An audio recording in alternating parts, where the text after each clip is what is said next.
And happy Thursday. I want to give a shout out to our philosophy buddy, Dr. Lyle Kosha. Happy birthday.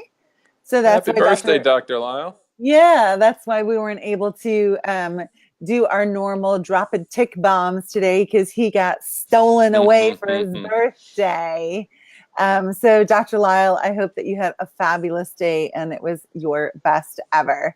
So, we are coming to you live again with chiropractic philosophy, and we're doing principle number 2. This is my friend, Yep. Dr. Brian Dooley. Dr. Brian is on staff at Sherman College of Chiropractic, and Yep. he also is in private practice. And here's what we would like you to do is interact with us. So it's super easy to do. Just pop a question in the comment section or give us feedback and say, I don't know, you got a booger in your nose or we can't hear you or whatever. And we'll enjoy interacting with you and enjoying this Thursday evening. So Dr. Sarah, welcome, welcome. Dr. Brian and I were just talking about how fabulous Alaska is. So you can pop in about that because you know all about There how we go. wonderful Alaska is. So, Dr. Brian, welcome back. We're so Thank thankful you. for the Lord's protection in your life. Dr. Brian got in a bit of an accident a Yeah, a week little. ago. Yeah, on Friday actually. So yeah, it was not so good. Long story short, I was parked here, somebody was parked here, and somebody tried to split the difference going 55 miles an hour. And so they sideswiped my car. We were stopped at a light. They sideswiped my car, hit the car next to me hard enough, which was a Hummer, that sent it into a telephone pole. And then they went across the street and hit another truck. So there were 4 cars involved. Oh my goodness. Well, good thing that person Yeah. who was in such a hurry because they saved themselves a whole bunch of time. Yeah. Well, oddly enough, she was more concerned. That's all she kept talking about. She had somewhere to be at 11. Never asked us if we were okay. But you're like, what are you going to do? Wow, what So, a gem. That's yeah, she's a peach. that's hard to do, knock a Hummer around. I drive a big jacked up Yeah. H2 and boy, it would take a lot of force to move that thing out of the way. She was moving pretty good. She never ever hit the brakes, and we were just sitting there at the light. Oh my Yeah. goodness. So I don't know what she was doing. We're waiting for, I think, the toxicology report to see if she was on something. So it was an interesting start to the day on Friday. Oh my goodness. That's crazy. Hey, Sarah. Yes, Alaska's treating us well. And yes, we're very thankful that Dr. Brian is safe. Was she hurt, Brian, when she went sliding across? She was. She ended up with somewhat of a gash on her head. You could see some blood. They'd bandaged her. She refused a ride to the hospital. Walked away, and then she tried to come back. And my boss came and picked me and my buddy up. And at that point, you're getting kind of frustrated. It's been a long morning. It's raining because that's all it does here in South Carolina now. And then she wanted us to give her a ride somewhere. I said, "You got to be kidding." Oh, yeah. Yeah. Negative on that one. Call No. Uber. Yeah, exactly right. So, Uber yourself on that one. yeah, I like to help people out, but in that situation, it was probably the best. She didn't bleed all over my boss's car. So, Yeah, I mean, absolutely. I think she seemed to be lucid. I think she was on something, and that's why they're waiting to see the toxicology report. And my buddy, who this is the second time in 23 years I've seen this guy, because he's a friend of mine since I was in first grade. But literally he was picking glass out of himself, out of his skin for the next 2 days. So, because he was on the side that actually had the impact, so it hit right behind him, like within 6 inches of where he was sitting. And Oh, so, wow. yeah, and so he got it was a good time for his first chiropractic adjustment. So he went ahead and checked him, and he's like, "Oh, I had no idea. I thought this was like massage. What have I been telling you?" So, so yeah, we It's have not some exactly education the to do with. same. No, Yeah. it's not exactly the same, and we have some education to do with him. But I'm glad he's okay because yeah, that was a heck of Yeah. a reunion. Yeah, Um, absolutely. but it was one of those deals where it's going to sound odd. If I could have somebody in the car to go through that, I would pick him. I wouldn't pick my wife or kids because I wouldn't want them to go through that. Right. But that night, we went to a concert with my wife and kids, and it's just one of those moments when you do realize what's important. And I really don't have any problems. Some Yep. challenges, but I don't have any problems. Yep. Amen So to that. I agree. It's all about perspective, right? yeah, it really is. That was a good perspective gainer. Once the adrenaline wore off, you're like, holy cow, that could have We were been just in really, really bad. Yeah, Because what if yeah. she hits either vehicle right in the back going 55 miles an hour? You know, who knows? Yikes. And Well, not intending to hit the brakes, apparently. So yeah. crazy. Well, everyone be safe. Wear your Yeah. seatbelts. And use a turn Wear signal. your For the love of seatbelts. all that's heavenly holy, use a turn signal. That's funny. All right. So, principle two, let's jump Yeah. in. So, a few weeks ago, if you missed it, we did the major premise. I will go ahead and post that below in the comments in case you did miss the first one. Dr. Melinda, welcome, welcome. It's great to have you. So, let's do principle number two. My page says the chiropractic meaning of life, the expression of this intelligence through matter is the chiropractic meaning of life. What is your principle number two from? No, that's what mine says. Okay, It's perfect. Let's hit it. yeah. So yeah, it's kind of nice. So, this is an interesting one as I've been thinking about it because it tends to be one of the ones that maybe I'm not going to say turns off a student per se, but it's one of the illustrations where BJ and the early guys and gals that wrote these things down, especially in Stevenson's textbook, that maybe their scholarly clarity could have been better. Because at this point, we're still talking about universal intelligence. And so we're talking about all matter because we went through principle one, which talks about a universal intelligence is in all matter. And so we haven't broken it down to the biological organism, or especially the biological organism we would call the human. That comes a good bit away. So we're still in all matter. So that word life tends to, I think, cause some questioning, maybe, or for lack of a word, because by that definition, then is the computer that you and I sitting at alive? Do I think it's alive? Right. Well, I think if you look at a vibrational frequency, right? Sure. Atoms and Yeah. from a molecular level. Exactly right. Now, that being said, is that the best word that they could have used? And that's certainly it, right? Because if you get to the molecular level, things are buzzing around. So, yeah, there's quote unquote life there. It's interesting to me, and I would love if anybody had any insight if BJ and the guys used existence at the end of the major premise. Why didn't they say that the expression of this intelligence through matter is the chiropractic meaning of existence? Maybe would that have been a word that would have been more clear? And so basically what they're talking about is that in order for something to exist, there has to be some intelligence taking the kibbles and bits of the universe, which is matter, and putting it in some way. The major premise doesn't talk about the creation of matter or force for that matter. But what it talks about is that there is matter, and because matter is in existence, there's an intelligence behind it. And then the other word we give that is life, which would basically be what principle two is meaning. And I think when we did major premise, Dr. Hobbs was the one that asked, well, what does this have to do with my practice? And so I started thinking, well, that's a great question to do in all of these principles. How does it relate? And as I started thinking about it today, in order to have life in our practice, have that practice in motion, right? Our intelligence needs to be expressed through the matter. So the matter is us. The matter is our CAs. The matter is the tables we're using. The matter is the x-ray machines. The matter is all those things. And how many times do people go to, say, a seminar, and then they get this intelligence, right? So they get this thought, and I know intelligence knowledge. Bear with me. Everybody out there in their office, you get to be universal intelligence today. That's pretty fun. So we get all this information to reorganize these things, and then how often do we just leave it on the shelf?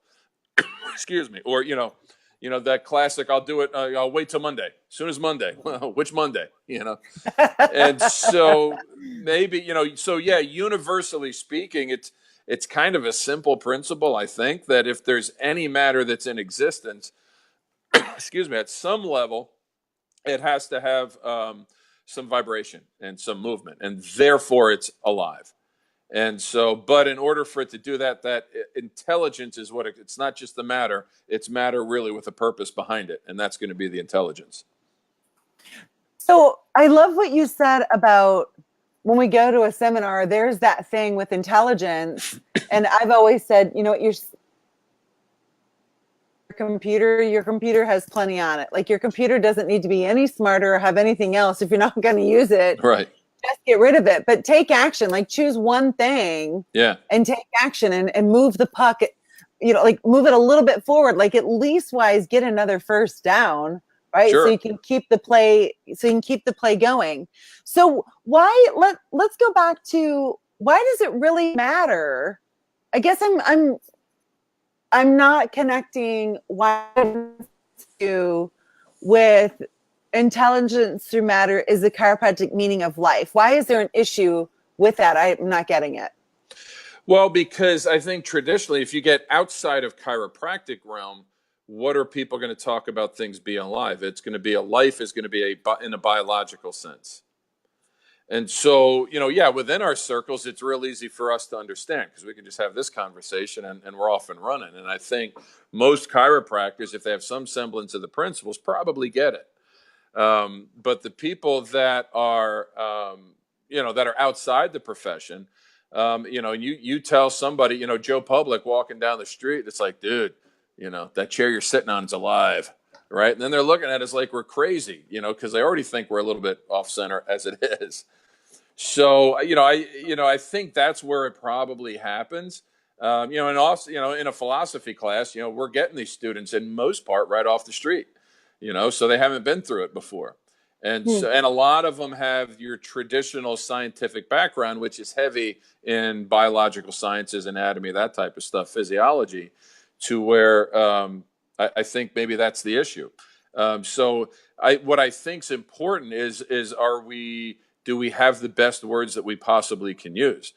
Just because us super philosophic gurus get what it means, well, does that mean everybody else gets it?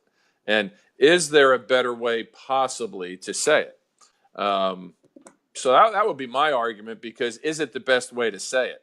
For me, just the way my brain works, I would have loved to have seen that word existence get pulled down again. And so that's the chiropractic meaning. It's just another way of saying the major premise. So the chiropractic meaning of existence, something to be in existence, is going to be the intelligence through matter. We're going to get to, in a couple of principles, 100% life, which is 100% existence. That you're trying to life at 100%.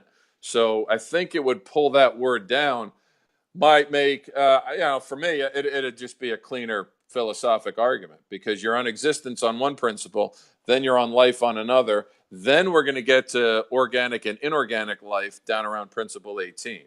And it's going to change again. So it's, which life are we talking about, I think ends up becoming the issue, I know, in philosophy class. And so we have to, I make a pointed thing, this is universal life we're talking versus biological life. And so, we set ourselves up, cycle of acceptance. There's anger and denial first. So we just set ourselves up for denial just because of some of the words. Now, I don't know, maybe we could have a weekend, and at the end of the weekend decide this is truly the best word for it. But I don't know. I sort of think that maybe there could be a better one, and just pull that existence down. And then until you get to biological life, we can use existence in there. Nice. So what do all of you think? Marcy, thanks for joining us. Mark, Vincent, Victoria, Melinda, Sarah, Dottie. Let us hear what you have to think. Hey, there's Dr. Edwin. Hey. And he is in Puerto Rico. Welcome, welcome. Which, that's my boss. He's a very handsome man. Yes, he is. He is, and he smells nice. He does always smell nice. He does. He's got the moves. He does. He's way better dancer than I am. Dr. Brian, I can only see from your nose down. Your chair's high, or my your chair's camera. high. Maybe my chair's high. There you go. Victoria says. Is that better? Yeah. Okay. Dr. Edwin and I are going to be in Dominican Republic, right? Soon. Are you going to that one? No, I'm going to be doing something else. But that's a great, because Peter Morgan, right? Yes. Down there. Because Yes. I've been there before at Puerto Plata on his mission trips, which are fantastic. If you get a chance to do that, highly recommend Dr. Peter's trip. So you'll have a good time down there. Yes, and he and I were supposed to do a Facebook Live today about that missions trip, and then they had some technical issues that we weren't able to. But for all of you, it is coming, and you'll get to hear about these missions trips Yep. that Dr. Peter does. He's done tons of them, like 86. 86. That's pretty much a ton, Yeah, I think, that's right? definitely a solid ton. Yeah. Yeah. Casey and Chelsea Waters, welcome, welcome. So glad to have you guys. All right, so let's go. What do you think about going to principle 3? We can certainly do that. So then, principle 3 is kind of another way of wording it. So it says life is necessarily the union of intelligence or matter. Sorry. And so again, I might argue keep existence right there. And it's so you have to have intelligence. You have to have matter in order to have existence or life. And that's what that principle's saying. So, the major premise says it's there. The chiropractic meaning of life, how it's there is it's the intelligence being expressed through the matter. And so then they're coming back and saying, so at the end of the day, in order for something to exist, you have to have this union. Otherwise, it won't exist. So you have to have the intelligence and the matter. Yes, ma'am. Hey Tabor, welcome. Why does this matter to us as chiropractors? Like when students ask you that, what kind of a response do you give them? Like, why do these matter? Like, I'm just going to go and I'm just going to adjust people, Dr. Brian. Like, why does this stuff even matter? Like, why should he be talking about existence and life and expression and all of that? Well, why are you going to adjust people? So are you adjusting them because you want their pain to go away, or are you adjusting them because you want them to have a better existence, and therefore humanity have a better existence, and the flipping universe has a better existence? And I just said this on a live group coaching call on Wednesday. I don't know why as chiropractors we tell our practice members, it's not about your pain. Right.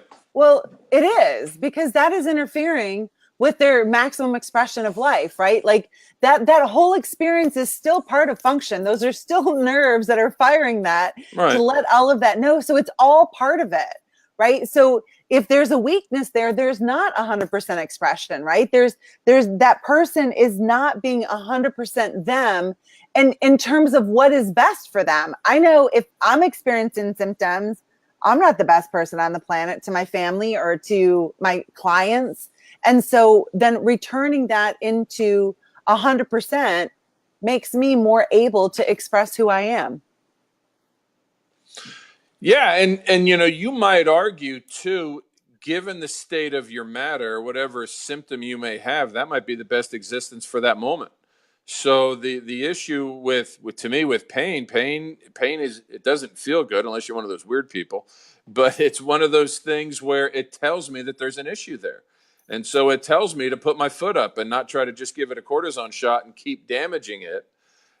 So yeah, I'm not at my best, but if I'm not subluxated, then at that moment, my existence is its very best.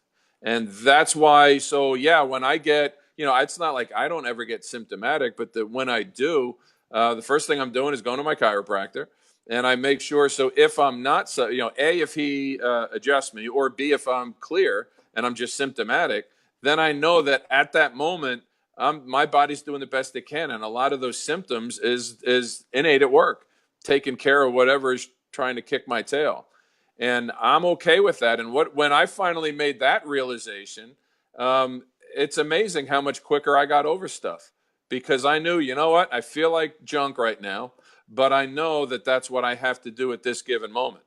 And so, so be it, and so then lay down and rest, which is hard for us to do as human beings, but, lay down and rest and let innate do its thing.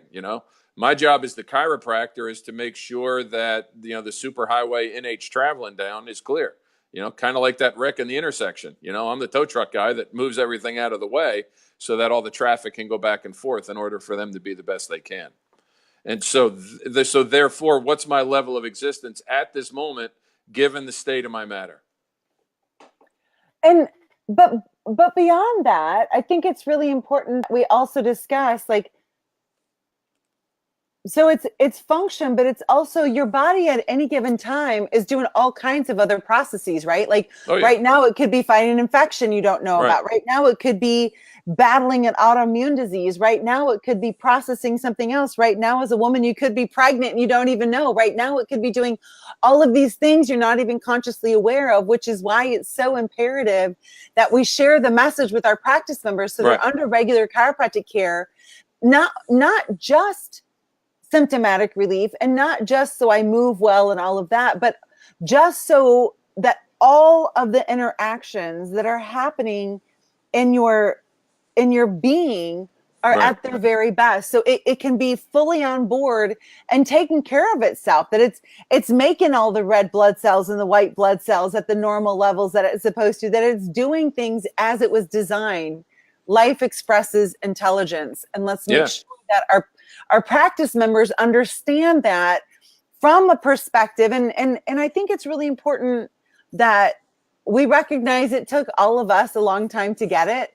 Right. And we didn't have the words right the very Right. first time. And I'm still learning. And I'm sure even as teaching this, you're still learning all of the time. And let's make sure that we give our practice members that space to not jump down their throat and make them wrong, but instead just say, hey, have you thought about it this way? Or have you looked at it this way? And come along on the journey with them.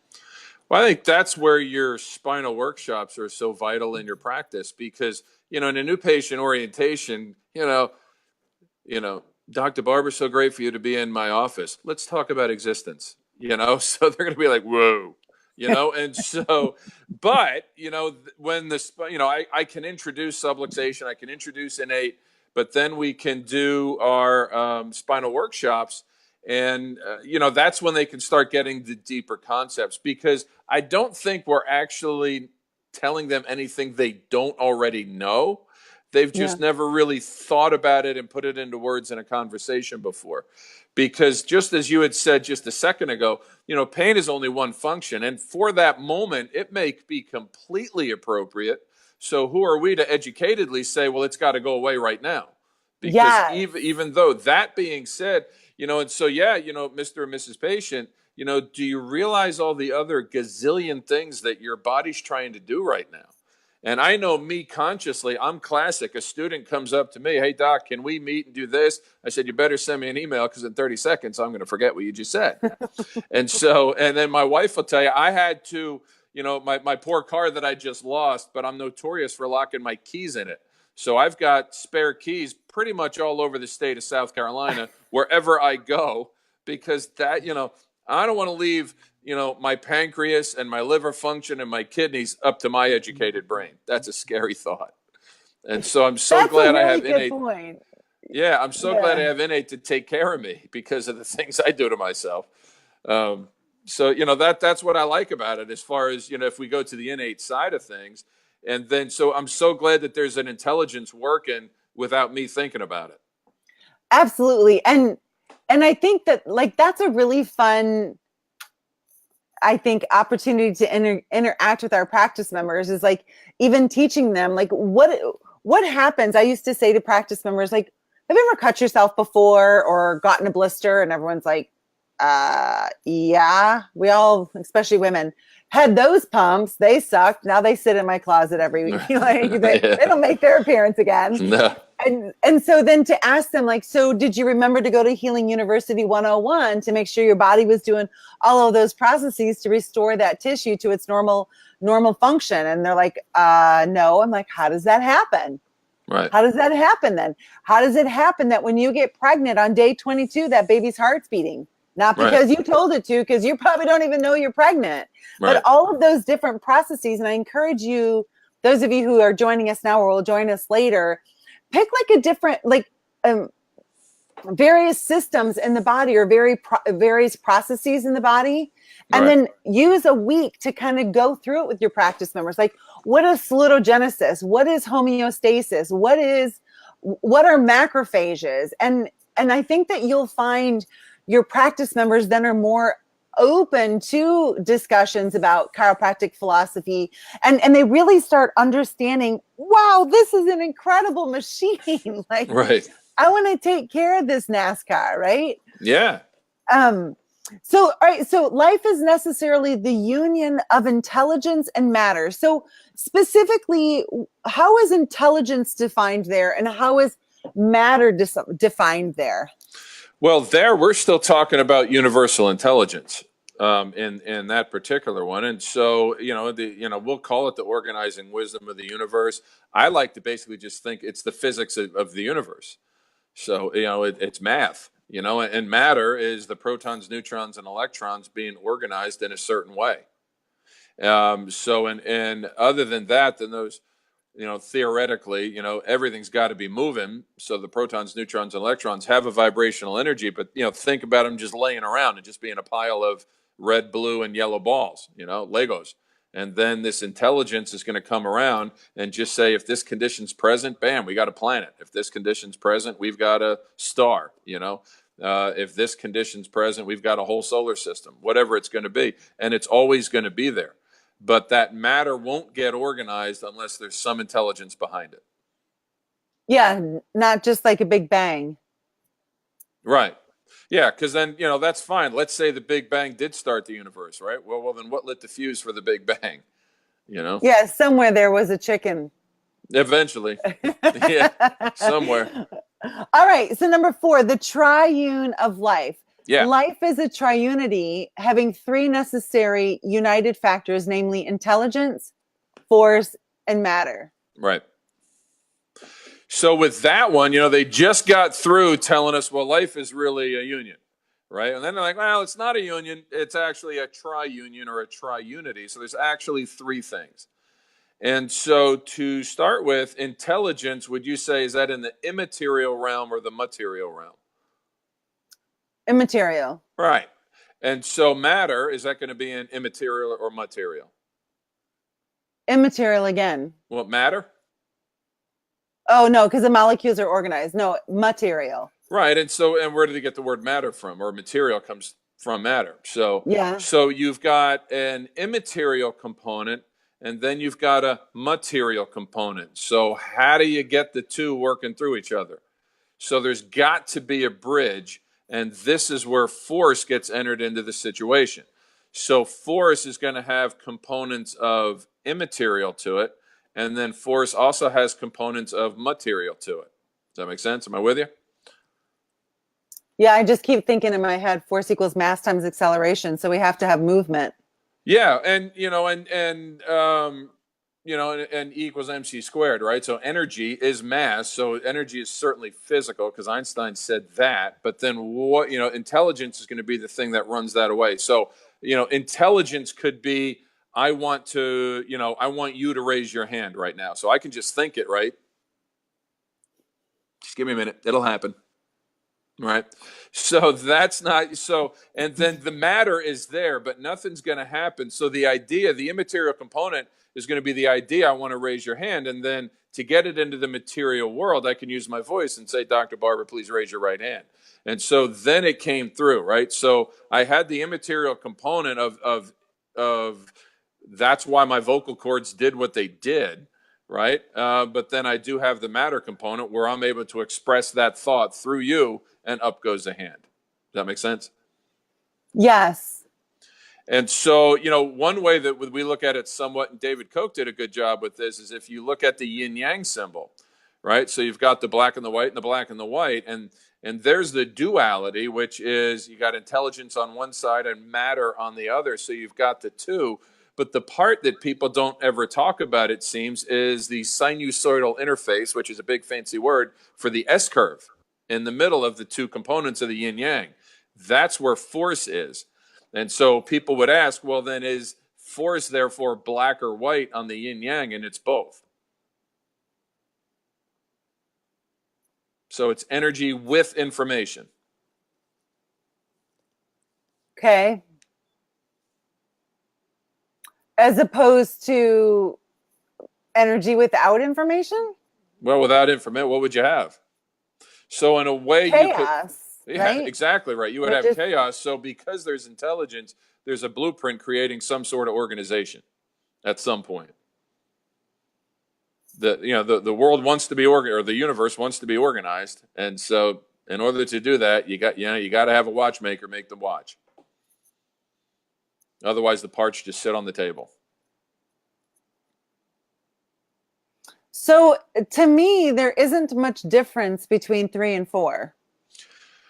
No, all the difference between 3 and 4, it introduces force, because with 3, you've got intelligence and matter. So you've got your immaterial component and your material component, and then 4 introduces the bridge that puts those two together. So 3 is just identifying them. It's not saying these two are connected. It's just saying there's this one and there's this one. And then 4 is saying there's this one and this one, but they're uniquely combined together. Exactly. Yeah, to create your triune, which is your classic intelligence, force, and matter. So there's your triangle. Nice. I like it. So if you were having that discussion about principle 4 in your practice, how would you introduce it? I might do, my target market is moms. So did you ever have a thought, Mom, that you wanted your kids to do something? Yeah. And they just, right? And so, you had the idea, right? So, and then you put out your force, right? To say, hey, clean your room, right? So that's still good, because force starts from the immaterial component. It's always going to be 100%, which we'll get to that in a few principles, right? So intelligence starts at 100, force starts at 100. The problem always shows up in the matter. So, Mom, what if we could give at least your body away not to have the chaos of living in a home with, 3 teenage boys? Mom's going to say, sounds good. Yeah, sign me up, right? If they can read my mind. Yeah. Maybe sometimes that's not so good. No, that's true. That's true. Yeah, no, they don't want to hear that sometimes. But, so I might use it as a simple way, or, and just ask, have you ever tried, have you ever done something? Yeah. Right. You did it because you had an idea. And then, like if I wanted to go ride a bike, there's my idea. I want to go ride for a bike. But unless I have a bike to ride, that's not going to be expressed in the material world, right? So I need the bike. So I need the matter.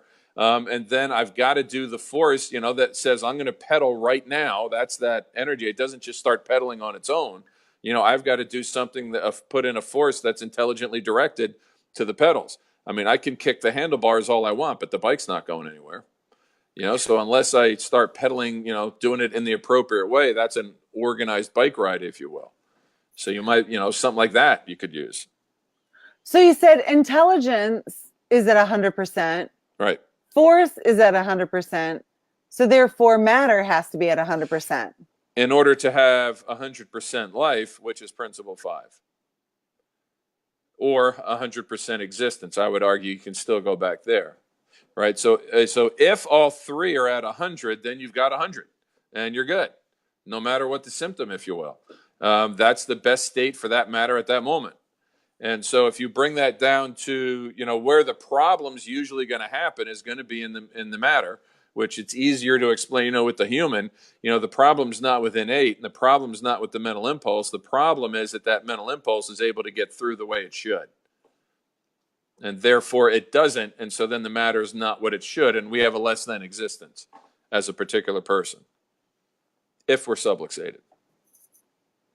So let's go back though. Okay. So 4, we have intelligence. Yep. And in this example with Mom, it was her thoughts of, wish my kids would clean up their room. Right. Well, she's thinking, but then she interacts a force that says, clean up your room or you'll lose privileges or whatever, right? So then that's energy. And then now matter, we see all the little molecules of these human beings coming together. Right. And to then clean up the room. Right. And then, and then the room gets organized. Yeah. So then if we go back to being less than 100%, then that has to be lost somewhere between force and matter, or is it also potentially lost between intelligence and force? I think it's lost between the force and the matter, because the intelligence and the force are starting in the immaterial. I mean, that's where intelligence lives, and that's where the force is coming from. On that component, it's always, there's nothing to, it can't be affected because it's in the immaterial world.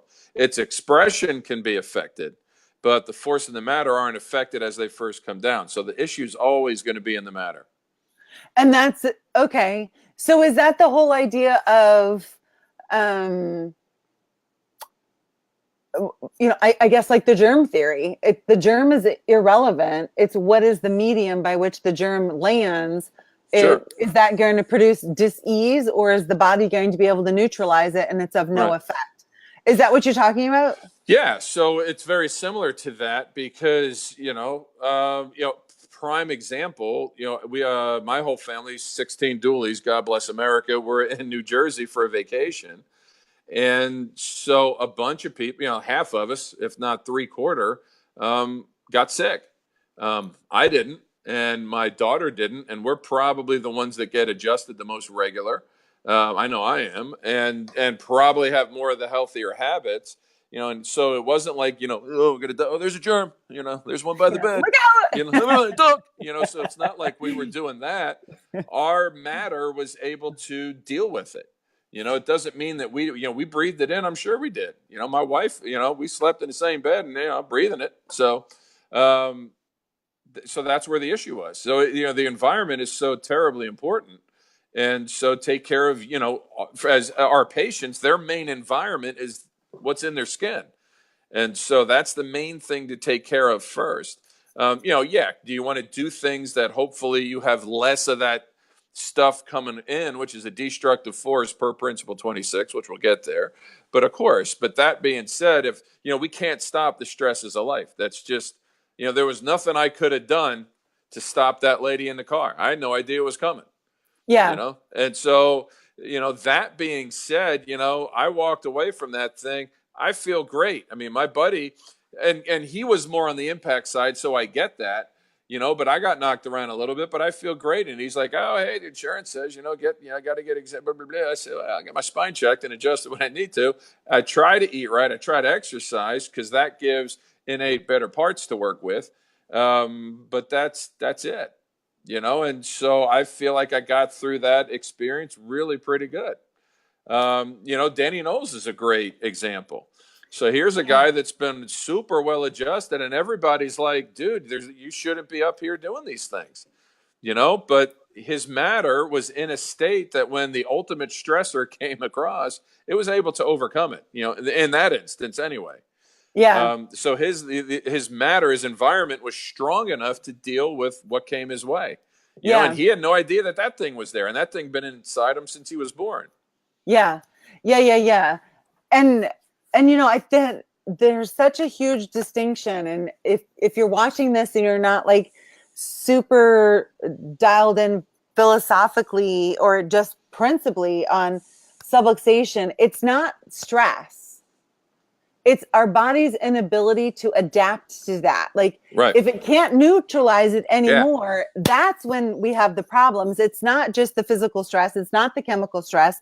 It's not the emotional stress. It's when the organism can no longer neutralize, adapt, cope with all that bombardment. That's when the problems exist. And so we take care, innate's taking care of it and taking care of it and taking care of it and taking care of it. And eventually it's like, time out. Like, I got to check out here a little bit. Like there's a breakdown, right? Yeah. And so that's I think that when we can really communicate that effectively, and remember the first law of learning is repetition. So you'll have to share it with your practice members over and over and over and over and over and over and over again, and learn lots of different ways and use stories and use analogies. But if they can really understand, it's when I can't neutralize it, when I can't break it down anymore, hence the necessity of continued regular chiropractic adjustments. Right. If your desire is 100% expression of life. Now, if you don't care about that, so be it. But if you want to be your best, then get adjusted on a regular basis. At least check to find out what state your body's in. Oh, yeah, I totally agree. And that's why, I always have it on an exam, what causes a subluxation? And it's not the 3 T's. It's the inability to adapt to those things. And, because I'll get the argument, and not to step on any toes, but I don't do anything else in the office other than check and adjust. And some of the argument I'll hear about why we ought to do maybe exercises or nutrition. And it's like, well, if we talk about the 3 T's, then we ought to, so if it's toxins are an issue, then we ought to take away the toxins, which I hear what you're saying, but then are you going to follow your patients, practice members, clients around? So if they're going to follow you, oh, I got you. Are you going to, the big thing probably that more people get overcome by is the emotional stress. I was just going to say that. So are you going to do pastoral counseling or divorce counseling, or are you going to be, when the kids are going crazy, are you going to offer those things in your practice as well? And my point for that is there's other professions that do those things. There's no other profession that does what we do.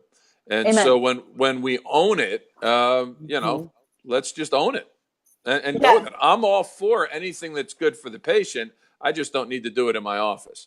And so, I have my resource. Plus, the way I look at it, that's a really good referral stream for me. That makes my marketing easier. When I share the pie of my patient with other people and saying, yeah, you want a nutritionist? Here's somebody that's actually got a degree in nutrition and not me that took 12 hours of it at chiropractic school. Right. And even if you continue on after school, that time, and I'm not like doing a judgment call on anybody here, but continue to learn your trade, your acumen as a chiropractor, whether it's become better at your technique or your analysis. Like, that's something I really see, that I always felt so much confidence in what I did because I did a pre-check. Right. Are they subluxated? Yes, they are. All right. Let me find where. Adjust them post-check. I cleared it. If they're not balanced at the end, I didn't clear it. Right. So you're never going to get over-adjusted. I'm confident in my care instructions for you because I pre-check, I adjust, and I post-check. Yeah. So anyone that's watching, if you have hesitation about your care instructions because you fear like, oh, I don't want to over-check, or I don't want to over-adjust, please make sure that you have a method of analysis where you have the confidence of your pre-check and your post-check. Yeah. That is for sure. Oh, I think that's massive. And then, I think you put a good point. So people we want to go and practice, learn a technique, learn all these things, but have we really practiced our communication skills? So have we really taken these principles and said, how can I make that relevant to the person today? And with a little bit of work, you can do it. And my argument's going to be, we probably haven't been able to do it because as a profession, we don't know the doggone things. Yeah. And other than number 6, everybody knows number 6. So I know everybody out in chiropractic land knows about time, but there's other ones that we can use. And we just have to be able to say it. I had an interesting experience with my mom when she came to visit when I was at Sherman as a student. And as far as I knew, my mother had never gone to the chiropractor. My grandmother worked at a dental hygienist and then an orthopedic surgeon. So that's just what she did. So more on the allopathic side. And so my mom says, well, these tables are so short, and they were palpation benches. So they weren't per se, tables I'd adjust on. You could. But I said, well, what do you know about going to the chiropractor? And she said, well, your grandmother took me to the chiropractor as a kid. And I said, well, why did you go? She said, well, I used to have these horrible allergies. So again, her environment was in a state where these, ragweed or whatever was overcoming her every few months. And I said, all right. I said, did it help? She said, yeah. And I said, well, then why did you take me to the allergy doctor when I was in 3rd grade and they put 10 shots in each one of my arms about every other week? She didn't like you. No, apparently not. So when I said it, she was like, oh. But, and I don't know what the chiropractor did tell my grandmother. I mean, my mother was a kid when this all happened. And so my grandmother, so I don't want to blame it on the chiropractor, but that's what goes on. I mean, we consistently say, well, meet the patient where they're at, which a lot of people say, well, their symptoms. Well, yeah, that's part of it. The other side of it is they flat don't know what we do, which is just what you said. And therefore, don't talk about the game. Just put a principle of the week up there and just have a conversation about it. And what we'll find is that if we talk about it to some patients, we get better at talking about it.